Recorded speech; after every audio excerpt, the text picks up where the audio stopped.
Bon matin de réveil et bienvenue dans votre marathon de 95 minutes pour votre matinale survitaminée. Nous sommes donc au deuxième jour de cette semaine et de ce nouveau mois, quatrième de l'année. Et aujourd'hui, c'est mardi. Les mardis, nous nous attardons bien sûr à décortiquer des sujets afférents au droit. Aujourd'hui, un sujet très important, un cas pratique, une procédure pour l'adoption d'un enfant abandonné. Qu'est-ce que cela englobe? Quelle procédure cela fait intervenir, bien sûr, avec un juge bien assermenté. Nous serons en sa compagnie pour, bien sûr, vous donner les différentes informations. Mais ce n'est pas tout. Plusieurs carrefours à arpenter pour notre conducteur d'aujourd'hui, avec le premier échange que nous aurons avec nos parrains de l'ANAGED, avec M. Akichi précisément, qui nous parlera de cette grande structure qui est l'ANAGED. C'est pas tout, il y en a encore. Nessindri, bien sûr, pour le passe-partout, c'est mardi. Elle nous fera visiter Djassa, celui de Yopougon. Il faut comprendre ici, Abidjan, en Côte d'Ivoire généralement, quand on parle de Djassa, on parle de marché opus, de marché voilà, low cost, vraiment très accessible. On aura les flashs, bien évidemment, avec Régis qui est en train de s'apprêter, habillé de son micro. Et Madame Nil Kadi Touré, elle sera avec nous pour parler d'e-digital, la stratégie de communication d'un dirigeant. On a entamé le sujet la semaine dernière. On va le terminer avec la ligne éditoriale et le positionnement à adopter sur les réseaux sociaux. Part belle à nos jumeaux du matin, du côté du groupe RTI. Également, on a Radio Côte d'Ivoire, mais bon. On fait ici la passe décisive à Fréquence 2 avec Mata d'Isaac, Isaac Dosso et toute sa team. Et ce sera aux encablures de 6h46 minutes. On sera au plateau. Et pour terminer, ce sera la thématique. Pour l'heure, nous sommes le 2. Le 2, il y a quelques événements à vous faire partager. Aujourd'hui, notamment, un prénom calendaire à célébrer. Sainte Sandrine, voilà, Sainte Sandrine est célébrée tous les 2 avril. Donc, toutes les personnes qui se prénomment Sandrine, vous êtes célébrées aujourd'hui. On a un anniversaire d'une personnalité politique, en la personne de Monsieur Navigué Konaté. Il célèbre aujourd'hui 1 an de plus. Il est leader de la JFPI, tendance à Finguessan. C'est comme ça on le dit. Alors, d'autres anniversaires avant des prénoms de chez nous à célébrer. Aujourd'hui, 2 avril 1952, on a Thierry de Luron. Il est imitateur, chanteur, animateur radio et malheureusement nous a quittés en 1986. Autre chanteur qu'on a apprécié, même si on ne l'a pas forcément connu à nos âges, c'est Marvin Gaye, chanteur américain, né le 2 avril 1939. Malheureusement, avril a marqué en tout cas son passage sur cette terre. Il est décédé un 1er avril 1984 à l'âge de 44 ans. On a encore résonance de sa chanson culte Sexual Arlene, sorti en 1982, soit juste 2 ans avant sa disparition. Et un autre grand de la musique française, cette fois-ci, Monsieur Serge Gainsbourg.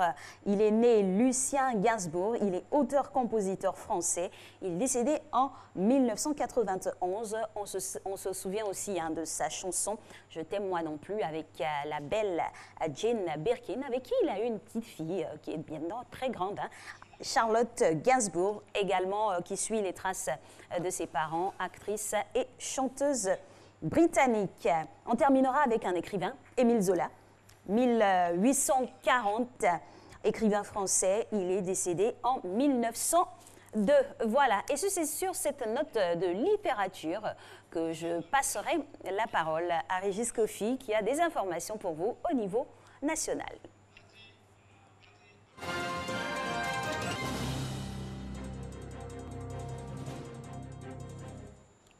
Bonjour Alix, madame, monsieur, bonjour. Merci de nous rejoindre dans ce point de l'actualité. Le président de la République, Alassane Ouattara, s'est rendu hier à Dakar. Il va prendre part à la cérémonie d'investiture de son homologue sénégalais Macky Sall, prévue aujourd'hui. Le président sénégalais Macky Sall a été réélu au premier tour de la présidentielle du 24 février avec 58,26% des suffrages. Vous le voyez sur ces images, le président de la République est effectivement à Dakar. Il a été accueilli justement par son homologue. Avant de se rendre au Sénégal, le chef de l'État était à l'ouverture solennelle de la première session ordinaire 2019 de l'Assemblée nationale. Alassane Ouattara a annoncé qu'il procédera dans les tout prochains jours à la nomination des 33 sénateurs restants afin que le Sénat de Côte d'Ivoire soit complet avec ses 99 membres. Il a fait cette annonce sans toutefois préciser la date de nomination. Une lumière pour mieux voir l'autisme, c'est le thème de la journée mondiale de sensibilisation sur l'autisme. Une journée célébrée ce mardi 2 avril et dont l'objectif est de faire connaître ce trouble au grand public. L'autisme étant marqué par une forte stigmatisation envers les enfants atteints. Le ministre de la Santé et de l'Hygiène publique, Dr Aka Wale, a livré le message du gouvernement. Suivez. Non, les personnes autistes ne sont pas des marginaux. Elles peuvent intégrer la vie sociale. La journée mondiale de sensibilisation sur l'autisme vient pour faire disparaître les nombreux préjugés qui entourent cette pathologie peu connue du grand public, d'où le thème cette année, mettre une lumière pour mieux voir l'autisme. Dans notre pays, cette vision persiste. L'enfant présentant des troubles du spectre autiste est marginalisé, vécu comme persécuteur par les familles et peut se voir dépouillé de son humanité en fonction de la sévérité de ses troubles. Alors qu'une simple prise en charge thérapeutique, éducative et pédagogique précoce peut permettre de ralentir l'évolution du handicap. Cette prise en charge impose l'implication de l'équipe soignante qui doit être pluridisciplinaire et celle de la famille. Ce trouble du développement humain, caractérisé par des difficultés de l'apprentissage social et de la communication, touche environ un enfant sur 150 dans le monde et 4 fois plus les garçons que les filles pour des raisons non encore identifiées. En Côte d'Ivoire, l'État continue de faire des efforts pour la prise en charge de l'autisme. Sa prise en charge est dévolue en grande partie au Centre de guidance infantile de l'Institut national de santé publique qui constitue la structure sanitaire de référence. Entre 2500 à 3000 consultants sont enregistrés annuellement. La prévalence de ce trouble est de 30% des enfants reçus en pédopsychiatrie. Cette situation de sous-évaluation nous a amené à autoriser en juillet 2017 l'ouverture dans les locaux de l'INSP du centre Marguerite T. Bonnel, premier centre spécialisé dans la prise en charge de l'autisme. L'autisme est internationalement reconnu par l'ONU comme étant un handicap en vertu de la Convention relative aux droits des personnes handicapées. Il est désormais possible d'obtenir en Côte d'Ivoire le master en sciences infirmières et obstétricales. Le lancement de la filière a eu lieu vendredi dernier à l'INFAS. Ce projet a vu le jour avec le soutien du Suède, l'autonomisation des femmes et le dividende démographique dans le Sahel. L'histoire de la lagune ébriée et ses atouts racontés dans un film documentaire présenté au Goethe-Institut. Ce film de 26 minutes est une initiative de l'ONG J'aime ma lagune. Moustapha Diaby, Franck Quadio. Abidjan, capitale économique de la Côte d'Ivoire, 5 millions d'habitants. Une ville construite autour d'écosystèmes divers, dont celle lagunaire fortement menacée par l'action humaine. Une ONG, J'aime ma lagune, veut porter la sensibilisation pour la protection et la préservation de cet écosystème. J'aime ma lagune, qui est une initiative qui a pour but d'explorer les relations entre la ville d'Abidjan et le plan d'eau, donc la lagune. Nous voulions, à travers cette initiative, reconnecter et relier les Abidjanais avec leur lagune.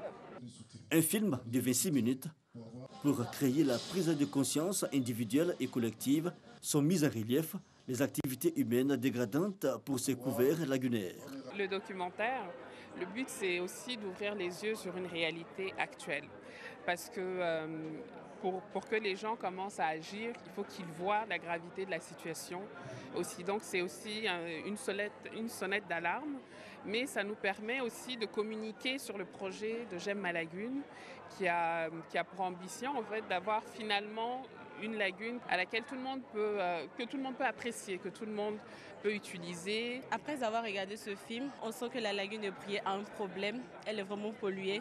Et si des personnes prennent ce genre d'initiative, on pense qu'on pourrait avoir une lagune propre, saine, qui garantira notre sécurité à nous tous. Pour les initiateurs, la sensibilisation sera axée sur les plus jeunes, leur inculquer des notions pour qu'ils deviennent des ambassadeurs de leur lagune. Voilà, c'est la fin de ce point d'information. Merci à toutes et à tous de votre attention. On se retrouve tout à l'heure à 6h30 pour le développement de l'actualité africaine. Et donc, à tout à l'heure, Régis Kofi pour ce deuxième flash. Nous, on part illico pour votre bonne dose d'énergie journalière avec le fitness proposé par le coach Cyril Yamke qui fait travailler le cœur dont on doit prendre bien soin.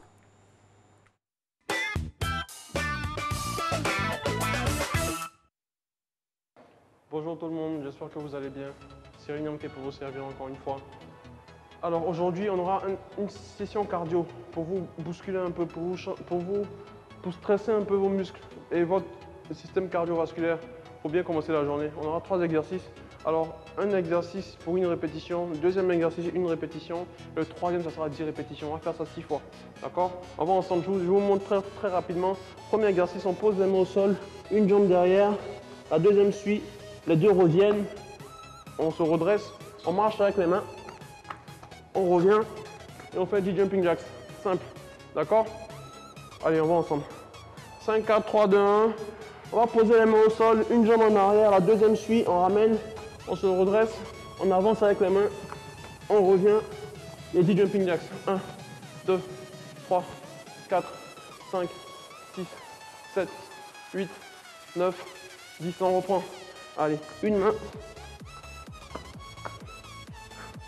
On avance avec les mains, être en position de pompe, on remonte.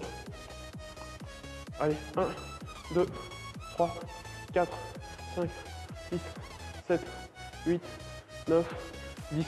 Encore 4 fois. Allez, les mains au sol. Allez. 1, 2, 3, 4, 5, 6, 7, 8, 9, 10. Encore 3 fois. On pose les mains au sol, les deux jambes en arrière. On revient. On avance avec les mains. On remonte. Jumping jacks. 1, 2, 3, 4, 5, 6, 7, 8, 9, 10. Encore 2 fois. Allez, courage. Maintenant, on va faire un petit saut. Les deux jambes en arrière. On saute pour remonter. On se redresse. On avance. On revient. Jumping jacks. Allez. 1, 2, 3, 4, 5, 6, 7, 8, 9, 10. Parfait. La dernière. Deux jambes en arrière. On saute. On se redresse. On tend les bras. On redescend. Position de pompe. On revient. Jumping jack une dernière fois. 1, 2, on va à 20. 3, 4. Allez, courage. 5, 6, 7, 8, 9, 10, 11, 12, 13, 14, 15, 16, 17, 18, 19 et 20, parfait. Peut-être petite séance pour se bouger un peu ce matin, parce qu'il faut ça souvent. Il faut réveiller un peu tout le système pour bien commencer la journée. Alors, je vous rappelle que vous pouvez continuer. On a fait 6 séries, vous pouvez aller jusqu'à 10, 15 séries. C'est un petit circuit que vous pouvez faire. Donc n'hésitez pas à continuer tant que vous avez la capacité et que vous avez le temps. Prenez soin de vous. La journée ne fait que commencer. Vaquez à vos occupations. Soyez à 100% dans tout ce que vous faites et que Dieu vous garde. Au revoir. Et le mot est lâché, c'était un circuit cardio pour vous réveiller bien ce matin. En ce mardi, donc, je pense que ça s'est bien passé. En tout cas, c'est ce qu'on espère. Et dès lors, on part pour un petit point route.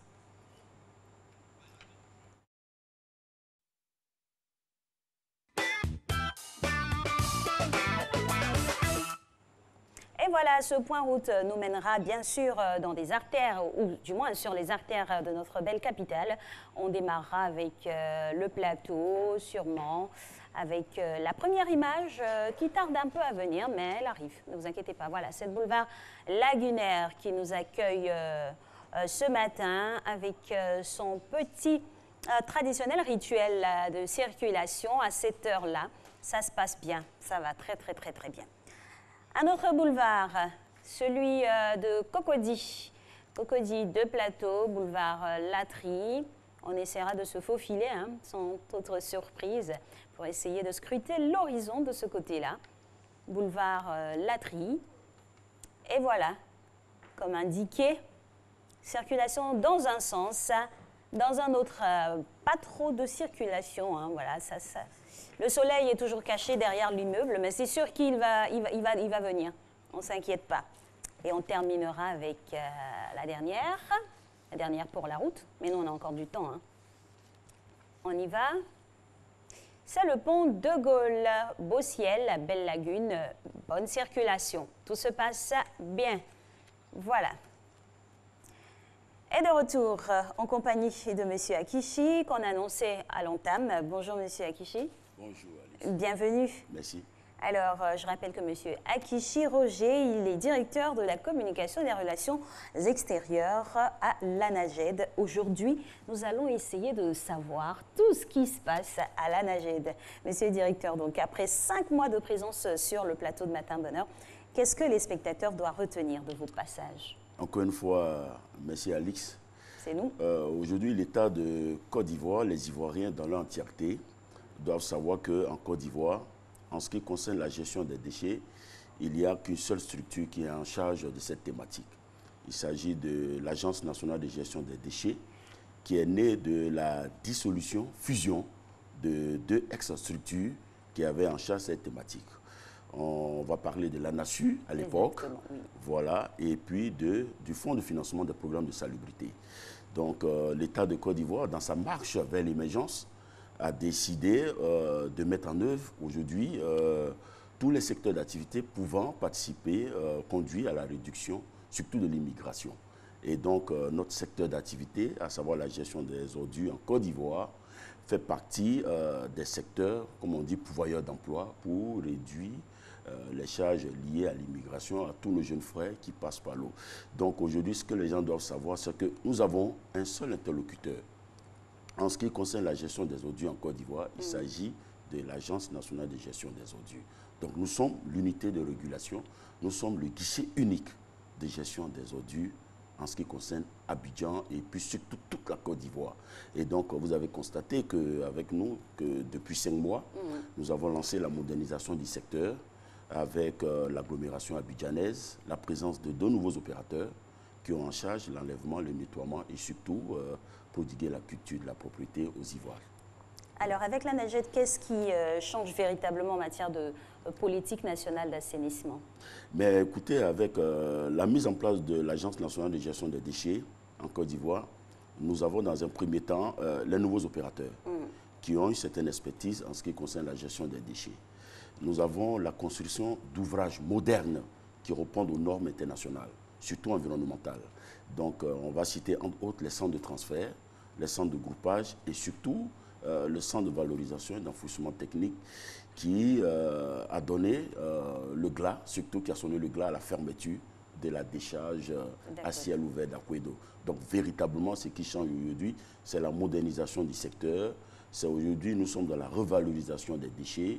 Aujourd'hui, nous sommes dans l'économie circulaire pour montrer aux Ivoiriens, montrer à toute la population que bien qu'on les appelle déchets, bien qu'on les appelle ordures, mais ils ont une autre vie, ils ont une autre vie, ils ont une autre valeur. Et donc la gestion des déchets aujourd'hui en Côte d'Ivoire a un nouveau visage. L'Agence nationale de gestion des déchets est l'autorité de régulation de la filière en Côte d'Ivoire. À ce niveau-là, est-ce qu'on peut faire un bref regard, ou du moins avoir un bref regard sur la collaboration de ces 2 opérateurs-là? C'est une saine émulation concurrentielle. Bon, en réalité, il n'y a pas de concurrence en ce qui concerne. C'est une collaboration. C'est une collaboration. Pour nous, le plus important pour nous, c'est aujourd'hui que les Ivoiriens arrivent à vivre dans un cadre de vie sain, salubre, et que cette population elle-même puisse prendre à bras le corps cette culture de la propriété en décidant, par exemple, d'adopter des éco-gestes, des gestes éco-citoyens qui vont nous permettre d'arriver en 2020 à Abidjan, ville propre, Abidjan, zéro déchet dans les rues. Alors, depuis 5 mois, on parle du dispositif concernant le district d'Abidjan et ses périphéries proches. Quelle est la prochaine étape dans cette nouvelle politique de gestion des déchets? Mais dans cette nouvelle politique de gestion des déchets, nous pouvons exprimer pour dire que nous allons bientôt passer à ce que vous savez très bien, au tri des déchets, au tri sélectif des déchets. Depuis les minages, nous allons demander à nos braves populations, déjà avec un projet pilote, pour demander qu'on puisse passer déjà à 2 poubelles. 2 poubelles au niveau des ménages. On aura une poubelle pour tout ce qui est pourriture, tout ce qui doit aller à l'enfouissement, les restes des aliments, voilà, tout ce qui est organique. Et puis, de l'autre côté, on va avoir une poubelle où on pourra y inscrire à l'intérieur, y mettre tout ce qui est recyclable. On parle de recyclable, tout ce qui peut être réutilisé. De même que tout ce qui est pourriture est réutilisable. Parce que vous savez très bien qu'on a des éléments de compost, on a le biogaz qui est produit à partir du pourrissement des ordures, qui produit de l'électricité. Donc au niveau des déchets, rien n'est perdu, tout se transforme, comme on le dit Lavoisier, il n'y a rien qui se perd au niveau des ordures. Donc la prochaine étape pour les populations, ce qu'elles doivent retenir, c'est le tri sélectif. Le tri sélectif est ce tri-là qui se fait au niveau des ménages. C'est-à-dire que dès le point de départ, avant que les ordures ne puissent aller sortir, comme on dit, du CAT. Voilà. Alors, à ce niveau-là, j'ai envie de vous poser une autre question. C'est vrai que c'est un tri sélectif qui profitera un peu à tout le monde, puisqu'on aura une redistribution générale. Mais cela peut susciter, pourquoi pas, d'autres vocations à ce niveau-là. Est-ce qu'il y a un dispositif pour peut-être insérer d'autres personnes lors de transformation? Écoutez, aujourd'hui en Côte d'Ivoire, nous avons des opérateurs qui s'occupent déjà de la valorisation, revalorisation d'un certain type de déchets. C'est le lieu de rappeler à tous ces jeunes-là qui frappent à la porte du travail, de dire qu'il faut qu'ils s'intéressent. Il faut qu'ils s'intéressent dans nos secteurs d'activité. Il y a énormément d'opportunités d'emploi dans ce secteur-là. Et donc, il faut qu'ils se forment, il faut qu'ils viennent rencontrer la NAGED pour essayer de comprendre un peu dans quelle dynamique l'État de Côte d'Ivoire est aujourd'hui en ce qui concerne le nouveau visage de gestion des déchets en Côte d'Ivoire. Et donc, on a des opérateurs. Le tri sélectif, la revalorisation, le recyclage des déchets se faisait déjà de façon archaïque, de façon, je vais dire, informelle. Aujourd'hui, l'État, à travers le ministère de l'Assainissement et de la Salubrité, est en train de formaliser ce secteur d'activité pour permettre à tous les opérateurs qui ont des idées, qui ont les moyens de pouvoir investir dans ce secteur d'activité, de rentrer en contact avec le ministère et donc de permettre à tous ces jeunes-là pour qu'ils puissent avoir de l'emploi. Parce que, comme on le dit, au niveau des déchets, rien ne se perd, tout se transforme. Tout est réutilisable au niveau des déchets. Ça existe depuis longtemps. Depuis 1893, on parle de recyclage des déchets en France. Voilà. Et donc, nous sommes un peu... On vient de prendre le train en marche, mais il n'est jamais trop tard pour bien faire. Et donc, c'est un secteur qui est pourvoyeur d'emploi, on le répète, on ne cesse de le dire. Il y a énormément à gagner dans ce secteur. Justement, à ce niveau-là, il y a des personnes déjà qui interviennent dans le secteur. Ces personnes-là, maintenant, comment elles feront pour s'approvisionner en matière première, si on peut le dire, même si c'est une matière secondaire qui devient première pour elles? Mais c'est pourquoi aujourd'hui, avec la fermeture de la déchetterie d'Akwedo, où on n'est plus à mesure de voir des fouineurs traditionnels, qui, par le passé, ont dû choper souvent ce qu'on dit des maladies, en n'ayant pas les éléments de sécurité qu'il faut pour pouvoir reprendre certains objets qui soient recyclables. Aujourd'hui, nous sommes dans un système moderne de gestion des déchets. Il faut forcément qu'on soit dans la légalité. Il faut rentrer en contact avec les responsables du ministère pour voir comment est-ce que la collaboration puisse être menée afin de pouvoir jouer un rôle important dans ce secteur d'activité. Donc, il n'y a rien qui soit fermé, les portes ne sont pas fermées. Au contraire, nous voudrons que les choses soient plus claires afin que les Ivoiriens puissent profiter de ce secteur d'activité qui est vraiment pourvoyeur d'emploi. Alors, pour terminer, quelle est la stratégie de communication pour faire adopter les populations Aujourd'hui, vous constatez avec nous que depuis 5 mois, nous sommes avec Matin Bonheur qui est un canal important, une grosse visibilité pour nous, surtout la RTI. Nous remercions la télévision ivoirienne de nous avoir aidés, d'avoir permis à la NAGED d'inculquer les valeurs, les éco-gestes, les gestes citoyens à l'ensemble des Ivoiriens. Et donc, nous, c'est avec joie que nous sommes là avec vous. On va terminer le jeudi. Mais on restera avec vous encore. On verra pour la deuxième saison, on verra avec 2 canaux encore au niveau de la RTI, qui est une grosse visibilité pour nous. Nous a permis aujourd'hui de circuler à Abidjan, d'avoir des rues propres, de voir que des Ivoiriens eux-mêmes s'approprient cette culture de la propriété et qu'aujourd'hui, de moins en moins, on voit des sachets circuler dans les caniveaux, dans les canaux d'évacuation d'eau pluviale. Donc c'est vraiment, c'est un met à l'actif.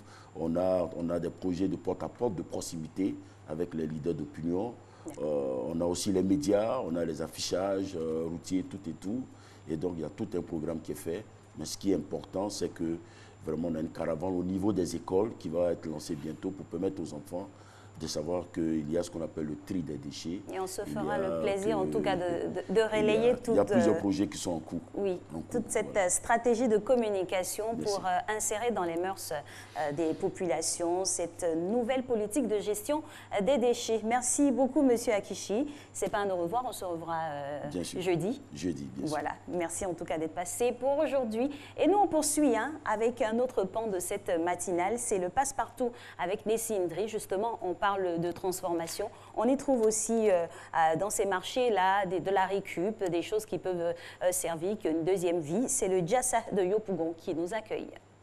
Téléspectateurs, téléspectatrices de Matin Bonheur, bonjour, bienvenue à notre rendez-vous du mardi. C'est le passe-partout, toute l'équipe est réunie. Si c'est Ibrahim, Guillaume Zéré, Nessi Indri que je suis, nous sommes aujourd'hui à Yopougon Sipoji, au Score, où règne une très belle ambiance que nous avons envie de vous faire découvrir. Ça vous dit? Venez avec nous. Bonjour. Vous demandez des téléphones? Oui. À quel genre de téléphone vous demandez? D'accord.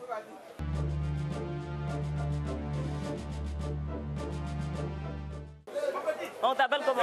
C'est Kevalino. Kevalino. Ici, ça, c'est le deuxième ici. Ah, donc ici, il y a tout ce qu'il nous faut comme téléphone. Tout ce que vous voulez. Deuxième main, quoi? Deuxième main, il y a deuxième main de téléphone, deuxième main d'ordinateur. On vend tout. Mais les nouveaux se passent dans les magasins. D'accord. On peut faire un tour pour voir un peu? Pas de souci.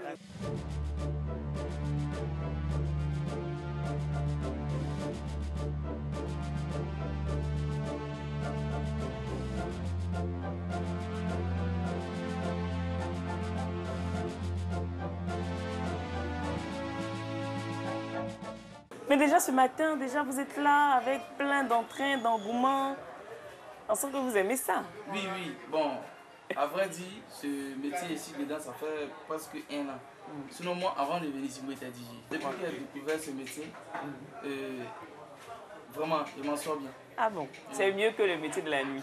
Oui, oui, c'est mieux. Très tôt le matin, vous êtes sur pied pour accoster les premiers clients? Oui, les premiers clients. Donc celui qui vient tôt, en fait, c'est lui qui appâte les premiers clients. Mais chacun a sa stratégie. Voilà, chacun a sa stratégie de boulot. Moi, comme cela, bon, moi, je travaille beaucoup sur les nets. Avec les technologies. Voilà, je travaille beaucoup sur les nets. Actuellement, il y a beaucoup d'hommes qui voient être jassaman, c'est genre, bon, je ne sais pas comment dire. C'est un métier dégradant. Voilà, c'est un métier, bon, un métier qui ne paye pas, un métier de merde. C'est pour les voyous, bon, je ne sais pas. En tant que c'est un métier qui paye son nom. Voilà, surtout quand il est fait dans les règles de l'art, de façon très honnête. Voilà, parce qu'en même temps, il faut dire que pour beaucoup de personnes, vous êtes des receleurs, les gens vont voler des appareils, ils viennent vous remettre. Voilà, maintenant, ce côté receleur, vous avez parlé. Quelqu'un qui est en costume, il vient peut-être vous vendre un téléphone ou bien un ordinateur. Il vous dit que je vais vendre mon ordinateur parce que ma femme est à l'hôpital. Toi, tu es un cœur humain. Tu te dis quoi? Ah, vraiment les problèmes. Attends, c'est un voleur. Quand tu payes, une semaine après, on vient t'attraper. Que tu as recelé. Et là, ça devient pur. Ça devient méchant. Tu peux payer au moins 500 000 à 1 million. Donc c'est un métier risqué aussi. C'est risqué. Vraiment risqué. On a vu qu'il y avait beaucoup de jeunes gens dehors. Ils sont comme vous aussi, des jeunes battants qui viennent. Ils sont des jassamans. Ils accostent les clients. Bon, quand un client vient comme cela, maman ou bien papa, vous voulez quoi, on peut vous aider. Si le monsieur a dit, bon, je veux un téléphone, il accompagne le monsieur au magasin. Et il achète le téléphone. C'est comme ça. En tout cas, nous on a pris beaucoup de plaisir à échanger avec vous, grâce à vous, Kevaligno. On sait un peu comment ça fonctionne ici au Jassa. Alors on va retourner voir vos collègues là, Pas de souci, pour leur dire au revoir et leur dire merci de nous avoir accueillis. Voilà. Pas de souci.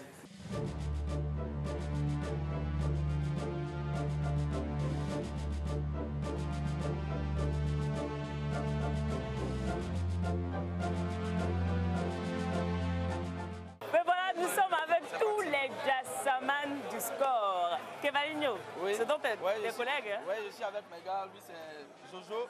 Lui, c'est Marco Édifice. Lui, c'est Alain. Et lui, c'est Doucouré. Voilà, lui, c'est tout petit. Et lui, c'est mon bon petit aussi. C'est la famille. La famille complète. En tout cas, merci beaucoup à la famille complète du Jassa, de Yopougon aussi, du score, de nous avoir reçus. Rendez-vous mardi prochain. C'était le Passe-Partout. Bye bye.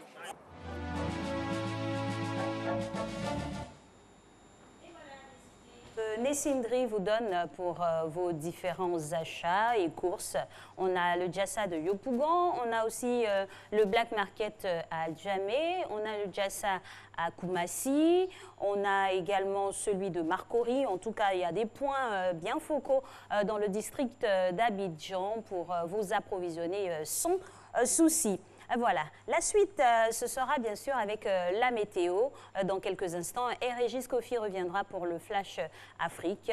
N'oubliez pas, aujourd'hui c'est mardi, on parlera de droit, la procédure pour l'adoption d'un enfant abandonné. On vous dira en tout cas sur toutes ces coutures, ce sujet-là implique quoi réellement. C'est parti donc pour la météo.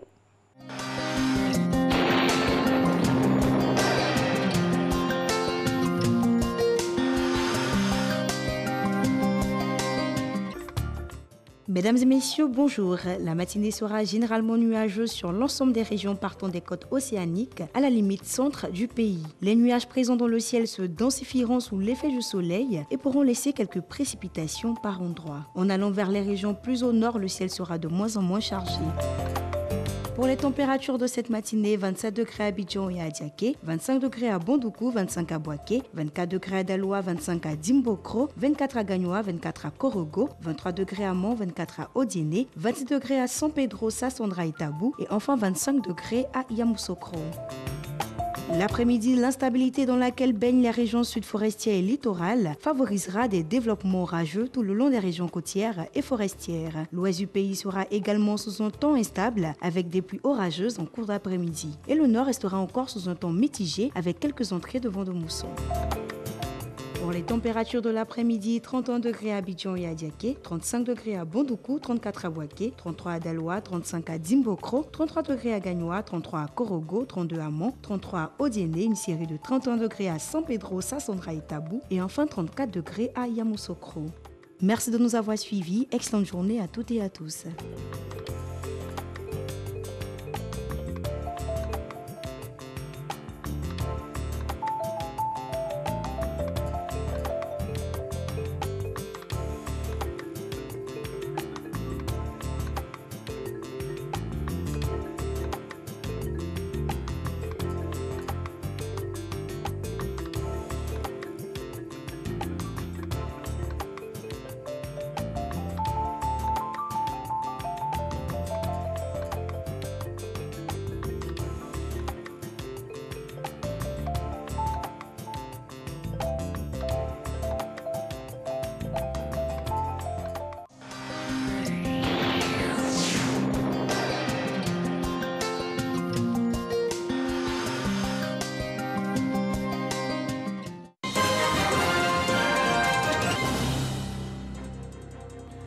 Madame, Monsieur, bonjour. Ce point d'information est consacré à l'Afrique. Bienvenue. On démarre en Afrique du Sud. Le président sud-africain Cyril Ramaphosa a condamné hier des violences xénophobes qui ont fait 3 morts la semaine dernière dans le pays. Les récentes violences au KwaZulu-Natal contre les Malawites et d'autres ressortissants sont particulièrement regrettables, a déclaré le chef de l'État dans un communiqué. Le président algérien Abdelaziz Bouteflika va démissionner avant le 28 avril prochain, date de l'expiration de son mandat. C'est ce qu'a annoncé dans un communiqué le président de la présidence de la République. Le chef de l'État devrait prendre auparavant des mesures pour assurer la continuité du fonctionnement des institutions de l'État durant la période de transition, ajoute le communiqué. La rue n'est pas pour autant apaisée. Les Algériens réclament toujours son départ immédiat. Au Rwanda, un mince filet d'eau s'écoule au creux d'un vallon fertile dans le centre du pays. Pendant des années, 2 villages ont vécu en harmonie autour de cette source avant que les tourments du génocide de 1994 ne bouleversent l'équilibre. Regardez.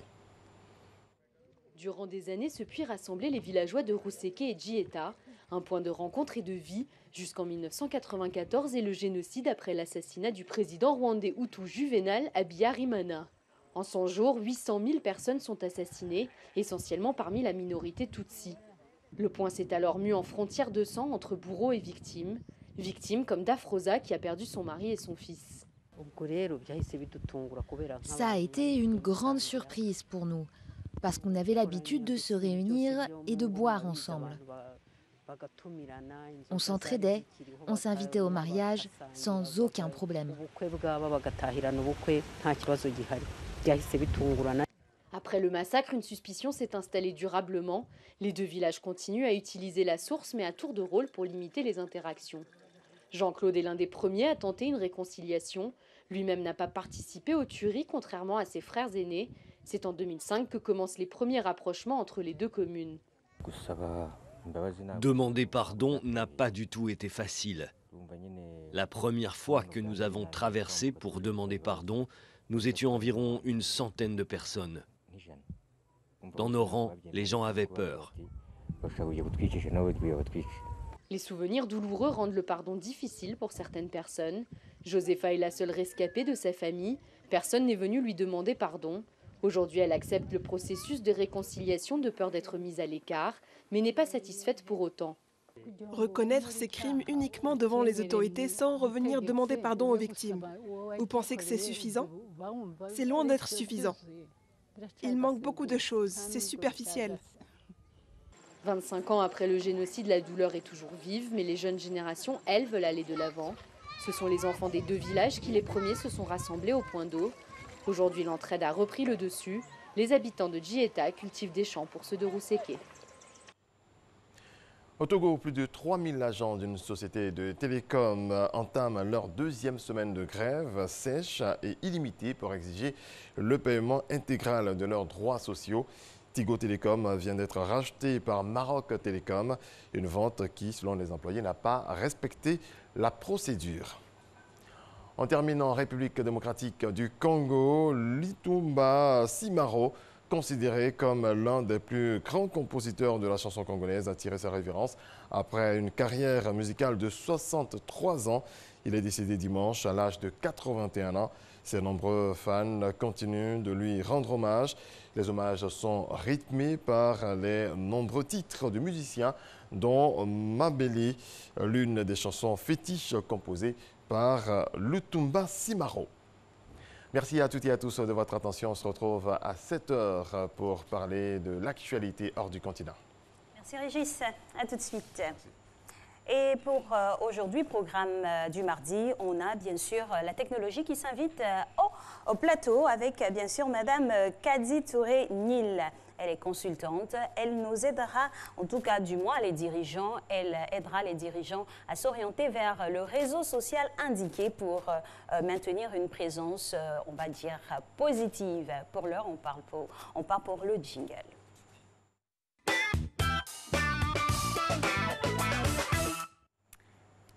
Bonjour Madame Touré. Bonjour Alice. Bienvenue. Merci.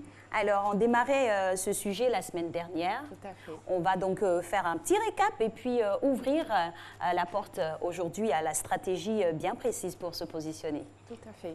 Donc, la semaine dernière, un petit récapitulatif. On parlait des raisons pour lesquelles un dirigeant d'entreprise doit se retrouver sur les réseaux sociaux et on a fait un petit état des lieux des différents réseaux qu'on pouvait trouver.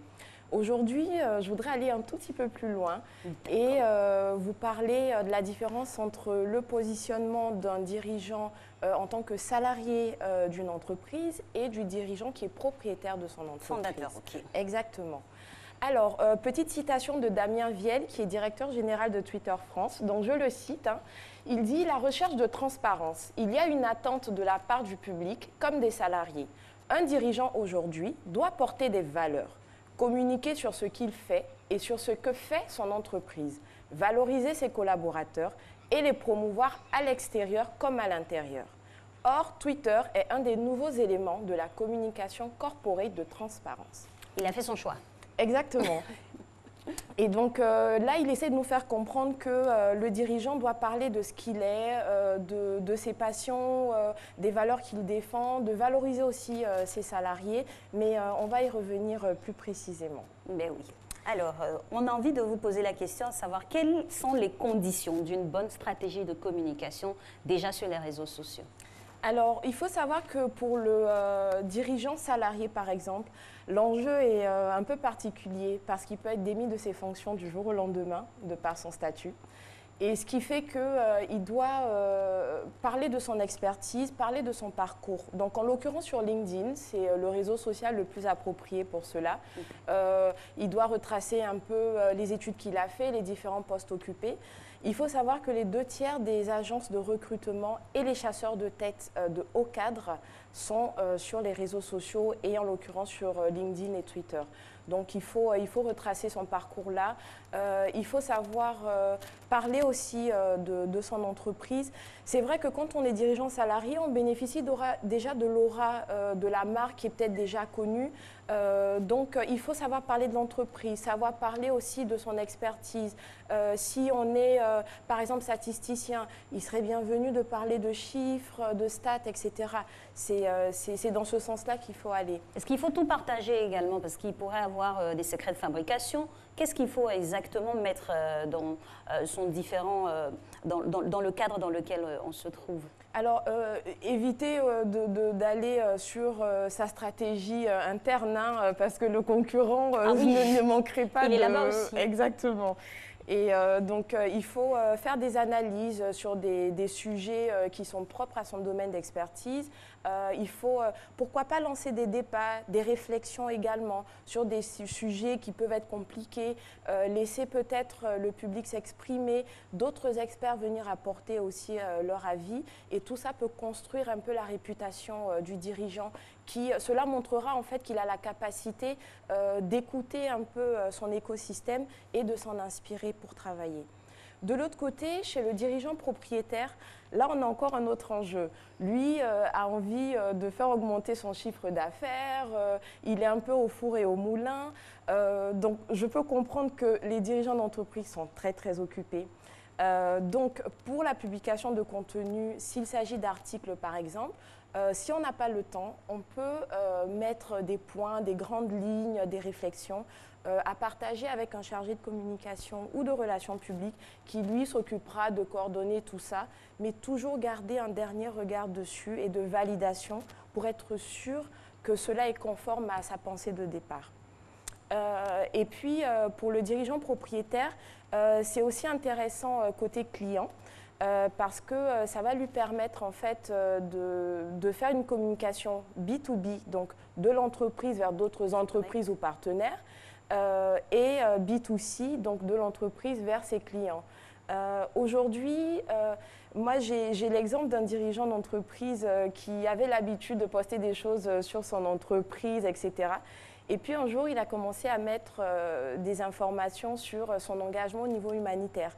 Et là, on a vu vraiment les likes, les retweets exploser parce que les internautes se sont dit « Ah, il est humain, il s'intéresse à la population, il est proche de sa région d'origine, etc. » Donc ça, c'est des choses en fait qui permettent d'améliorer l'image en fait du dirigeant et parallèlement de l'entreprise. On préfère acheter des produits qui viennent d'un dirigeant qui s'intéresse à la population, au social. Auquel on peut s'identifier. Tout à fait. Alors, concernant toujours son positionnement sur les réseaux sociaux, on a du tout, hein, c'est un espace très ouvert, donc autant on peut se retrouver dans cet espace-là, autant le concurrent peut se retrouver dans le même espace. Est-ce qu'il faut collaborer, discuter, comme on le fait avec les potentiels clients ? Alors, ça peut arriver, tout dépend encore une fois de la personnalité, des relations qu'on peut avoir avec le concurrent. Il arrive que, voilà, on peut avoir des relations un peu... Ah oui, parce qu'on en voit hein, des pics avec des mots qui sont repris ou de mauvaises coms qui n'ont pas marché, qui sont reprises par la concurrence en face. Bien sûr. Là-dessus, je pense que c'est de bonne guerre. Hein. On se titille un peu sur ce genre de choses, mais je pense qu'un dirigeant, de par sa posture, doit éviter de rentrer dans des confrontations, ce genre de choses, parce que, encore une fois, comme je disais la dernière fois, les écrits restent. Il ne faudrait pas donner l'impression d'une personne qui n'a pas de maîtrise de soi, qui n'est pas sage et posée. Il faut vraiment éviter de rentrer là-dedans, éviter de rentrer dans des débats politiques également. Moi, je conseille très souvent, quand il y a un sujet qui est peut-être assez épineux, de prendre 1 heure, 2 heures, voire une journée, attendre que l'information soit vérifiée. Aujourd'hui, on a beaucoup de fake news. Un dirigeant ne peut pas se permettre de réagir sur une fake news. Il faut prendre le temps de vérifier l'information avant de réagir et toujours de façon posée. Pourquoi pas la faire entendre notre allocution par un autre membre de l'entreprise pour avoir du recul là-dessus. C'est les gens également de voir des dirigeants qui poursuivent la connexion via Internet au niveau physique. C'est important de le faire ? Oui, c'est important. On peut le confier à un salarié, à un chargé de relations publiques ou de communication, mais de temps en temps, je pense que le dirigeant peut aussi donner un peu de sa personne. Là, moi, je voulais en profiter pour vous parler de la posture justement de création de contenu. D'accord. Un petit cas pratique. Donc, je prends M. Kwame qui est expert en finance. Là, sur le petit graphique, vous voyez que j'ai fait une répartition. Vous parliez tout à l'heure du dirigeant qui va parler lui-même. Je parle de 5% en fait en termes de contenu publié pour ses passions et son centre d'intérêt. Le dirigeant peut aimer le sport, il peut aimer la high-tech, il peut être engagé au niveau humanitaire, il peut être aussi engagé dans sa région, participer à la construction d'une école. Ça peut être bien. 5%, ça l'arrange bien. Il n'en dit pas trop, il n'en dit pas moins, il est là. C'est ça. Donc voilà, il faut en parler, ça vous rend humain, ça vous rend accessible. J'ai aussi 5% pour des casquettes autres que celles de dirigeants type, voilà.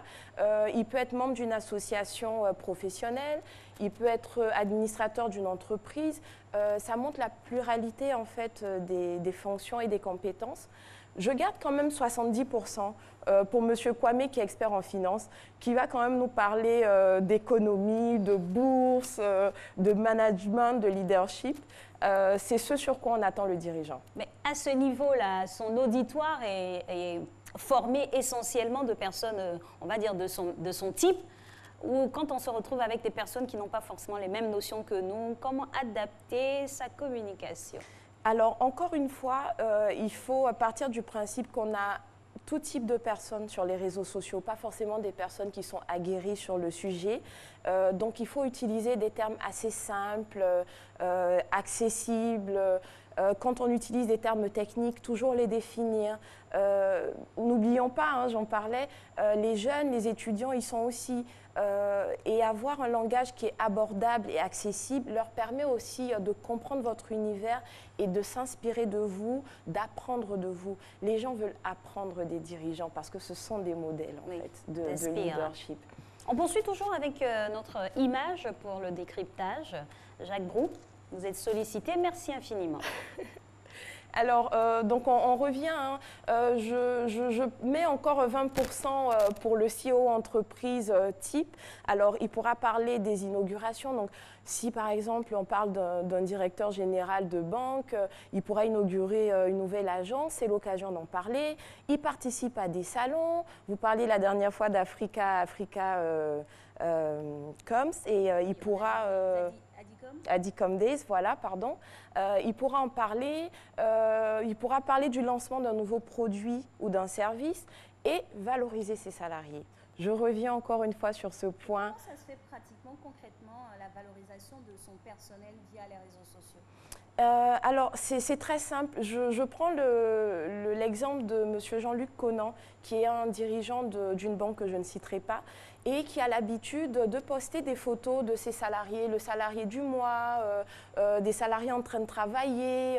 Il les encourage avec des petits mots, il se déplace sur leur lieu de travail. Il n'y a rien de tel, en fait, pour engager un salarié avec nous, pour l'amener à vraiment produire le meilleur de lui-même. Et gérer l'entreprise comme si elle était la sienne. Cela voudrait dire au préalable qu'il y a un dispositif bien installé pour pouvoir permettre à tous les salariés de pouvoir éclore, de s'exprimer. Tout à fait. Cela se fait en lien avec la direction des ressources humaines. On peut repérer un salarié pertinent ou efficace dans tel ou tel domaine, le mettre sur les réseaux sociaux avec son accord, bien sûr, est vraiment bienvenu. D'accord. Alors, en fonction de son activité, choisir le bon réseau social, il faut en tout cas insister là-dessus. Bien sûr. D'accord. En tout cas, merci. On Merci espère à que vous. tous les dirigeants qui nous ont suivis ce matin seront outillés pour faire le choix de leur réseau social pour communiquer, ou s'ils sont déjà sur des réseaux sociaux, adapter leur stratégie de communication en fonction de l'auditoire et des objectifs, bien sûr, qu'ils veulent atteindre. Justement, on va terminer avec les objectifs à court, moyen, long terme. C'est quoi? Alors, les objectifs à court terme, c'est déjà de commencer à capter son auditoire. Ne pas se décourager si dans les premiers jours, les premiers mois, on n'arrive pas à avoir 100 likes, etc. Il faut continuer, il faut produire du contenu de qualité et petit à petit, essayer de faire grandir en fait le nombre d'internautes qui nous suivent, inviter des personnes, les demander de nous suivre, tout ça pour vraiment accroître son image. La persévérance, ça sera le fin mot de cet entretien. Merci beaucoup, Madame Kadi Tourénil. On se retrouve la semaine prochaine, mardi, avec grand plaisir. Merci à vous. Merci. Alice. Et mardi c'est radio, c'est Fréquence 2, c'est Fréquence Jeune, c'est la team d'Isaac Dosso et c'est le plateau. À vous l'antenne.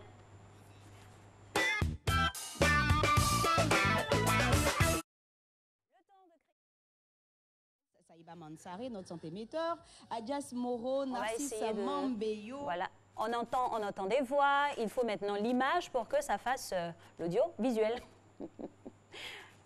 On entend des voix, on va essayer de rentrer en contact avec la team aujourd'hui. Et bon voilà, ils sont là.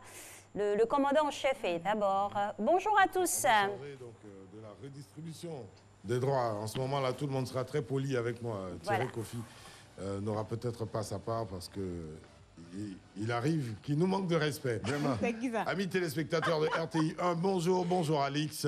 On te sait scellé ce matin, mais bon, tu as avec toi 1 milliard de téléspectateurs qui te regardent partout sur la planète et tu as aussi l'équipe de Fréquence 2 qui est avec toi. Bonjour à toi, bonjour à toute l'équipe de production de Matin Bonheur. On est content de vous retrouver ce matin. On est mardi et comme tous les mardis, vous le savez, Fréquence 2 s'invite à RTI 1. C'est ça. Oui, on s'invite chez vous. Bah ouais, dans vos postes téléviseurs, oui. C'est quoi, c'est quoi, gentiment pour vous permettre de... Hein? Vas-y, c'est une fusion. Elle ne voulait pas dire fusion, elle voulait dire autre chose. Elle ne voulait pas dire fusion. Elle voulait dire autre chose. Ne va pas dire autre chose. Deux personnes, c'est... Non, ça n'a rien à voir avec deux personnes. 2 et 3. C'est wedding. On est 4, elle est seule et puis on fait ça ensemble. Bon, d'accord. Allez, on va commencer par présenter la team. Yann Baou est là, bonjour Yann. Bonjour Isaac, bonjour Alix, bonjour à tous et à toutes. Et Prissy est là aussi. Alix, au pays des merveilles. Bon, on est au pays des merveilles ce matin avec notre eau et Biara. Bonjour tout le monde, bonjour Alix, les Calix de or. Merci les maris. Tu veux prendre la place de Charbonnier ou bien? Elle n'est pas là aujourd'hui, tu as phrase comme ça. Mais yes, il fait des suicides un coup de soir. Il va te trouver ici. Elle est soudée, verrouillée. Il va te trouver ici. C'est son camarade direct. Il a jeté la clé dans la mer. Il a avalé mes pieds. Il est son camarade direct. Amis téléspectateurs, on a quelque chose à vous servir. Amis auditeurs, vous qui êtes en notre compagnie depuis 6 heures et qui allez rester en notre compagnie jusqu'à 9 heures, parce que c'est aussi ça la vérité, eh ben, on a un buzz à partager en votre compagnie. On y va maintenant, jingle. Fréquence 2, fréquence jeune. De quoi parle la toile? Que dit la planète People? C'est avec Yann Baou. Que des révélations qui m'étonnent et qui vont étonner tout le monde. Ben, je vous envoie aux États-Unis parce que j'ai reçu l'information selon laquelle... Vous avez reçu l'invitation. Oh non. L'information selon laquelle le rappeur Drake est accusé depuis un certain temps par Meek Mill, qui est l'ex de Nicki Minaj, de ne pas écrire ses textes. Ah, c'est ça, là, c'est accusation. En fait, Drake a toujours montré à tous et à toutes que c'est lui qui est l'auteur de ces textes, c'est lui qui les écrit. Donc, Meek Mill a tenu sur Twitter à révéler ce qui est.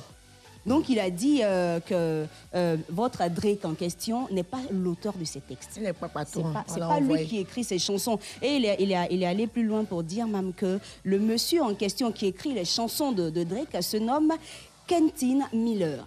Bon, attends, qui lui également est artiste chanteur. Le papatoueur aux États-Unis. Il joue pas avec le travail. Vous pensez que c'est à Abidjan seulement? C'est partout. C'est partout dans le monde. Donc il dit que l'univers musical, c'est-à-dire que tous les membres du showbiz américain sont informés de ce que Drake n'écrit pas ses chansons.